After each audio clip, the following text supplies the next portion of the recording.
नमस्कार दोस्तों, Deepak Punia life science YouTube channel पर आप सभी का फिर से स्वागत है। और आज अपने लाइफ साइंस का यानी जो जीव विज्ञान है, जीव विज्ञान का जैसे क्लास वन स्टार्ट कर रहे हैं। और क्लास वन में बेसिक स्टार्ट कर रहे हैं, यानी बायो की जो बेसिक नॉलेज है वो स्टार्ट कर रहे हैं। और ये basic knowledge RPSC first grade, RPSC second grade और जितने भी जो कम्पिटिटिव एग्जाम है जैसे लैब असिस्टेंट हुआ हो गया या एसएससी हो गया या रिटमेंस हो गया जिसके अंदर बायो का आता है, उसमें बेसिक साइंस से क्वेश्चन काफ़ी पुटअप होते हैं जो कि काफ़ी इंपॉर्टेंट है। तो एक अपने बिना टाइम खराब किए हुए करते हुए और अपने वीडियो पे आते हैं। और ये वीडियो 11th-12th बोर्ड क्लासेज और जो नेट के स्टूडेंट हैं उनके लिए भी काफ़ी यूजफुल वीडियो है। तो देखते हैं। सबसे पहले जैसे अपने बात करते हैं कि स्टार्टिंग सबसे पहले किससे करते हैं। सबसे पहले करते हैं बायोलॉजी। सबसे पहले अपने वर्ड स्टार्ट करेंगे बायोलॉजी। कौन सा वर्ड स्टार्ट करेंगे? बायोलॉजी। और बायोलॉजी को अपने क्या बोलते हैं? जीव विज्ञान। सबसे पहले तो क्या आता है? बायोलॉजी। और बायोलॉजी को बोला जाता है जीव विज्ञान।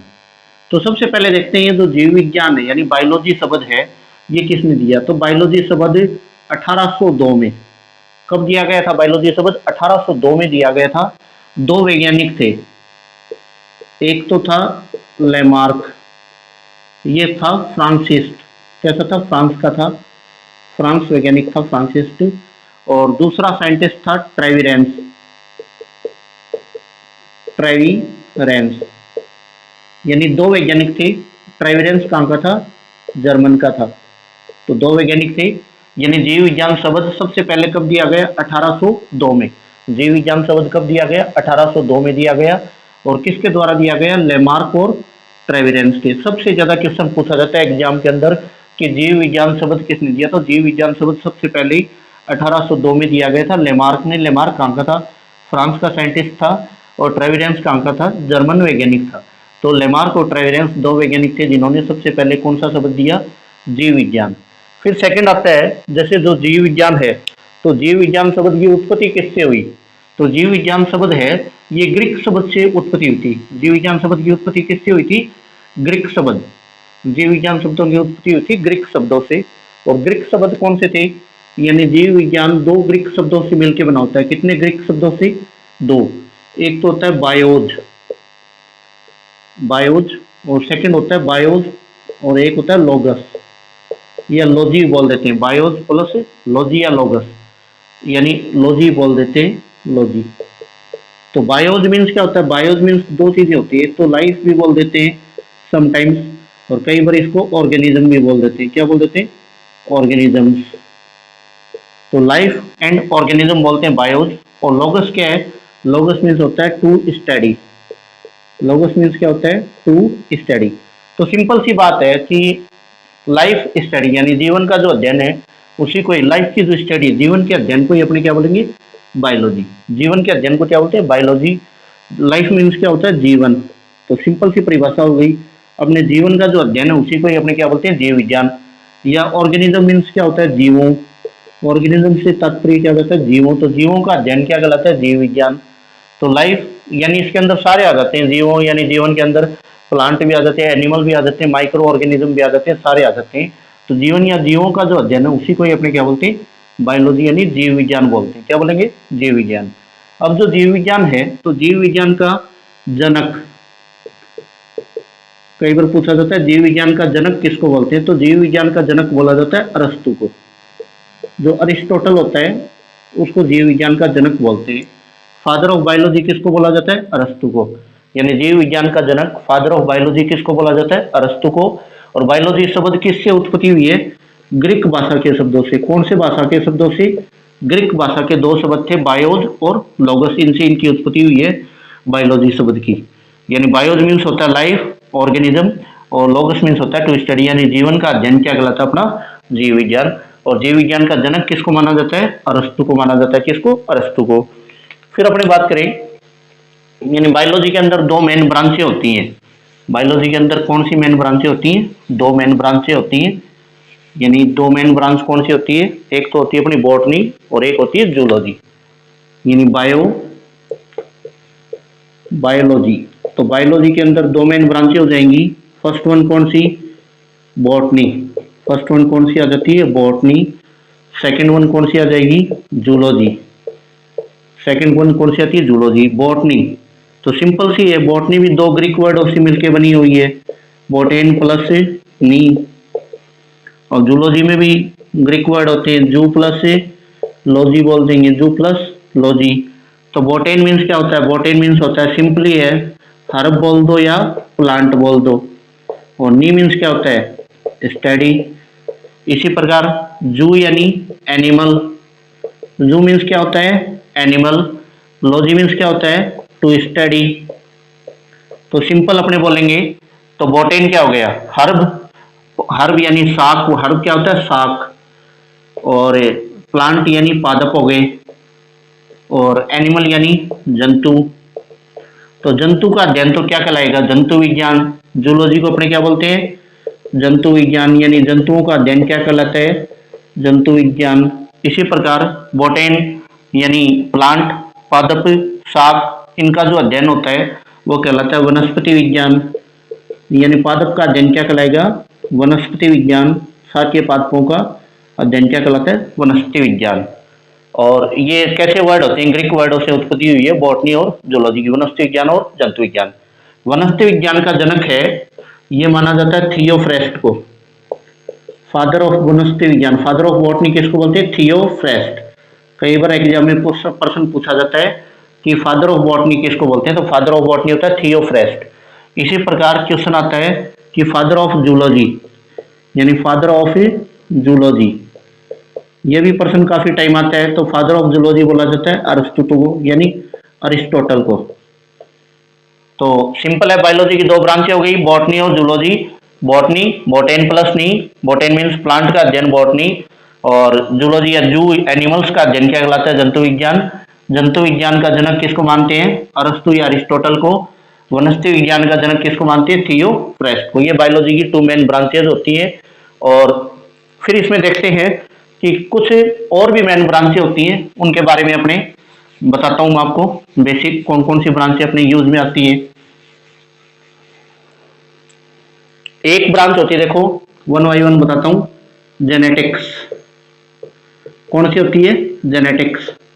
तो जेनेटिक्स में क्या होता है? वंशागति और विविधता का अध्ययन करते हैं। किसका? वंशागति और विविधता। यानी जो गुणसूत्र होते हैं, एक पीढ़ी से दूसरी पीढ़ी में वंशानुगत होते हैं, जो जीन्स होते हैं, तो वंशागति और विविधता है, वो उसका अध्ययन किसमें करेंगे? जेनेटिक्स। यानी इसको आनुवंशिकी भी बोलते हैं। क्या बोलते हैं? आनुवंशिकी। सेकंड होती है न्यूरोलॉजी। सेकंड कौन सी होती है? न्यूरोलॉजी। तो न्यूरोलॉजी में अध्ययन करते हैं तंत्रिका तंत्र का। किसका अध्ययन करते हैं? जो अपना नर्वस सिस्टम होता है, न्यूरोलॉजी में अध्ययन करेंगे किसका? तंत्रिका तंत्र, यानी अपने नर्वस सिस्टम का। तीसरी होती है मायोलॉजी। कौन सी होती है? मायोलॉजी। मायोलॉजी में अध्ययन करते हैं पेशियों का। किसका अध्ययन करते हैं? पेशियों का अध्ययन। जो मसल्स होती है, मसल्स का अध्ययन करते हैं। किसमें करते हैं? मायोलॉजी में, पेशियों का अध्ययन। एक होती है कॉन्ड्रियोलॉजी। कॉन्ड्रियोलॉजी। कॉन्ड्रियोलॉजी में सिंपल सा अध्ययन करते हैं उपास्थि, यानी जो अपनी कार्टिलेज होती है, उपास्थि का अध्ययन करते हैं। उपास्थि का अध्ययन, उपास्थि का अध्ययन। उपास्थि का अध्ययन किसमें करते हैं? कॉन्ड्रियोलॉजी में। एक होती है अपनी ऑर्निथोलॉजी। कौन सी होती है? ऑर्निथोलॉजी। ऑर्निथोलॉजी में करते हैं पक्षियों का अध्ययन। किसका करते हैं? पक्षियों का अध्ययन। पक्षियों का अध्ययन किसमें करते हैं? ऑर्निथोलॉजी में। एक होती है ओफियोलॉजी। ओफियोलॉजी, सर्पों का अध्ययन करते हैं। किसका करते हैं? सर्पों का अध्ययन।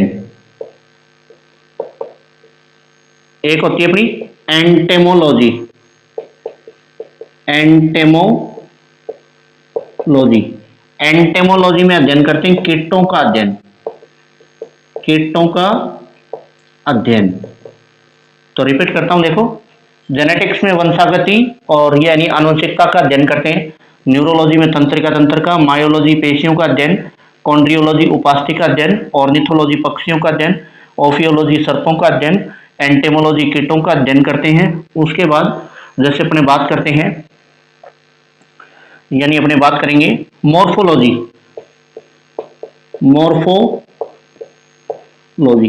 मॉर्फोलॉजी में करते हैं बाह्य आकारिकी लक्षणों का अध्ययन, चाहे बाह्य आकारिकी एक्सटर्नल कैरेक्टर का अध्ययन करते हैं, बाह्य आकारिकी लक्षण इनका अध्ययन किया जाता है मॉर्फोलॉजी में। मॉर्फोलॉजी के बाद आती है एनाटॉमी। एनाटॉमी एनाटॉमी में अध्ययन किया जाता है आंतरिक संरचना, आंतरिक शारीरिक संरचना का अध्ययन करते हैं। आंतरिक शारीरिक संरचना, ये प्लांट हो चाहे एनिमल हो, दोनों में इंक्लूड होती है। आंतरिक शारीरिक संरचना का अध्ययन करते हैं। एक आती है अपनी हिस्टोलॉजी। हिस्टोलॉजी हिस्टोलॉजी में अध्ययन करते हैं ऊतकों का अध्ययन। किसका करते हैं? ऊतकों का अध्ययन। हिस्टोलॉजी में अध्ययन करेंगे अपने ऊतकों का अध्ययन। उसके बाद अपने देखते हैं, ये 10 मेन ब्रांच हो गई। उसके बाद देखते हैं अन्य ब्रांचें।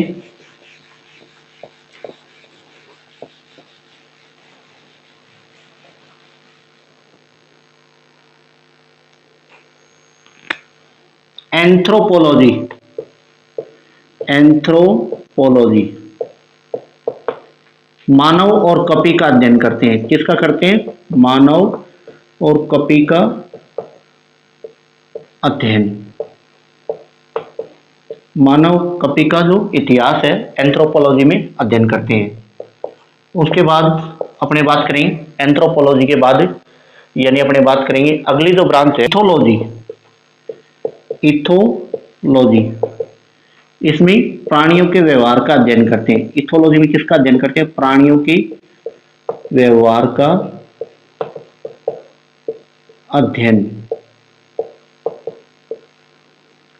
उसके बाद एम्ब्रियोलॉजी। एम्ब्रियोलॉजी यानी भ्रूणिकी विकास का अध्ययन करते हैं। भ्रूण के विकास का अध्ययन, भ्रूणिकी का अध्ययन, यानी जो एम्ब्रियो होता है, एम्ब्रियो के डेवलपमेंट का अध्ययन करते हैं। किसमें?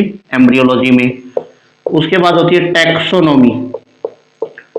टैक्सोनॉमी इसमें वर्गीकी का अध्ययन करते हैं। किसका? वर्गीकी, और जो नामकरण वगैरह जितने भी होते हैं, वर्गीकी नामकरण का अध्ययन करते हैं इसमें।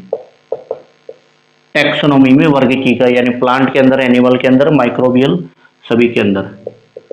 एक होती है फिजियोलॉजी। फिजियोलॉजी फिजियोलॉजी में अध्ययन करते हैं उपापचय का। किसका अध्ययन करते हैं? उपापचय, यानी मेटाबॉलिज्म की स्टडी करते हैं। मेटाबॉलिज्म, चाहे प्लांट हो चाहे ह्यूमन हो, मेटाबॉलिज्म की स्टडी किसमें की जाती है? फिजियोलॉजी में। फिजियोलॉजी में किसकी स्टडी करते हैं? यानी मेटाबॉलिज्म। एक होता है सेरिकल्चर। सेरिकल्चर, तो सेरिकल्चर में रेशम कीट पालन का अध्ययन करते हैं। रेशम कीट पालन, रेशम कीट पालन का सेरिकल्चर में। एक होती है इकोलॉजी। इकोलॉजी इकोलॉजी प्राणी व वातावरण के मध्य संबंधों का अध्ययन। प्राणी व वातावरण के मध्य, प्राणी व वातावरण के मध्य संबंधों का अध्ययन, ये अपने करते हैं इकोलॉजी में। उसके बाद अगली जो मेन ब्रांच है वो अपनी आती है इसमें, यानी नीडोलॉजी। नीडोलॉजी नीडोलॉजी क्या होती है? यानी पक्षियों के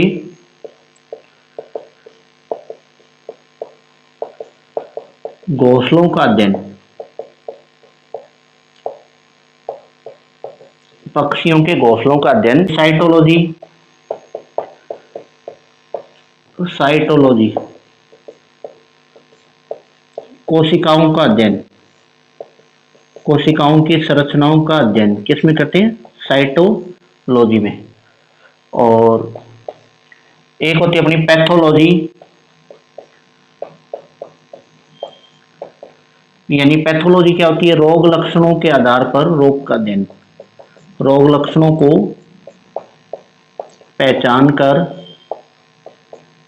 रोग लक्षणों को पहचान कर रोग का अध्ययन। पैथोलॉजी में किसका करते हैं? रोग लक्षणों को पहचान कर रोग का अध्ययन। तो ये 20 इंपॉर्टेंट ब्रांच के बारे में अपन ने बताया है और 5, 7, 10 ब्रांचेज और भी अपनी रिमेनिंग है, वो कल के अपने नेक्स्ट क्लास होगी बायो की, उसके अंदर अपने इसके बारे में डिस्कशन करेंगे। और ये जो मैंने बताया है ये नो डाउट एग्जाम के अंदर इनसे डायरेक्ट क्वेश्चन पुटअप होता है। आप लोग एग्जाम दे भी चुके हो, आप लोगों को पता भी है कि एग्जाम के अंदर डायरेक्टली क्वेश्चन पुटअप होता है ब्रांच से, कि जैसे सेरिकल्चर में किसका अध्ययन करते हैं? रेशम कीट पालन का। इथोलॉजी में किसका अध्ययन करते हैं? प्राणियों के व्यवहार का अध्ययन। और एंथ्रोपोलॉजी यानी मानव और कपि का जो इतिहास है इसमें अध्ययन करते हैं एंथ्रोपोलॉजी में। तो ये सारे रिपीटेड क्वेश्चन है, एग्जाम के अंदर बार बार ये पूछे जाते हैं। और अभी तक अपने चैनल पे नए हो तो चैनल को लाइक, शेयर और सब्सक्राइब भी कर लेना, क्योंकि डेली बायो की क्लासें अपने कंटिन्यू स्टार्ट कर दी है और डेली अपने चैनल पे बायो की डेली क्लासें आएंगी। और अपने में भी पॉसिबल यानी अपने चैनल के ऊपर और सिलेबस भी करवाएंगे, और जो MCQ क्वेश्चन है उनकी प्रैक्टिस भी अपने टॉपिक वाइज अपने चैनल के ऊपर करवाएंगे। और अभी तक नए हो तो अपने चैनल को लाइक, शेयर और सब्सक्राइब भी जरूर कर दीजिए। फर्स्ट पेपर और सेकंड पेपर दोनों अपन ने अपने चैनल पे स्टार्ट कर रखा है। थैंक यू, धन्यवाद।